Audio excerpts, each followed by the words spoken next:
Good morning, Principal Ma'am and dignified teachers. I am privileged to have in-house training today, as a topic that we have today for our in-house training is the new education policy 2020. It's a very vital in-house training for all of us, because we all will be aware about what are the changes that has been brought up by the government in the new policy. We all know, most of us are somehow aware about the new policy and few changes that has come in place. Still, its impact is not there in the education system, but in the days to come, there will be great change. This policy, or this new education policy, is said to be the great shift in the history of education policy. The government has brought this policy after some 35 years. 34 years of time, because as we know that the first policy was introduced by the government in 1968. The second policy was introduced in the year 1986, and then amendment was made in the policy in 1992. That was that has been coming on up to now. But now, from most probably this year or next year, this policy will be implemented completely, especially for the primary schools, middle school, and say the primary level, middle level, and secondary level.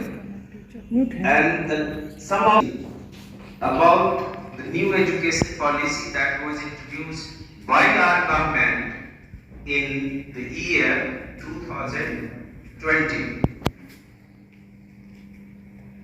Here, I would like to show you that what are the main pillars of this new education policy. First of all, I would like in which or through which the government has planned to take the education system of our country on the highway or the expressway. Before this, the education system in our country was relying on smaller or narrow kind of road. But now, after the introduction or implementation of this policy, our education system will be enough to compete with the international education standards like that we have in America and many European countries and developed countries.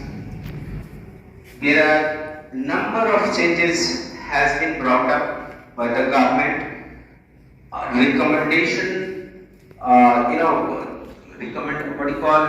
Suggestion was asked from various organizations, institutions of our country before the implementation of this policy.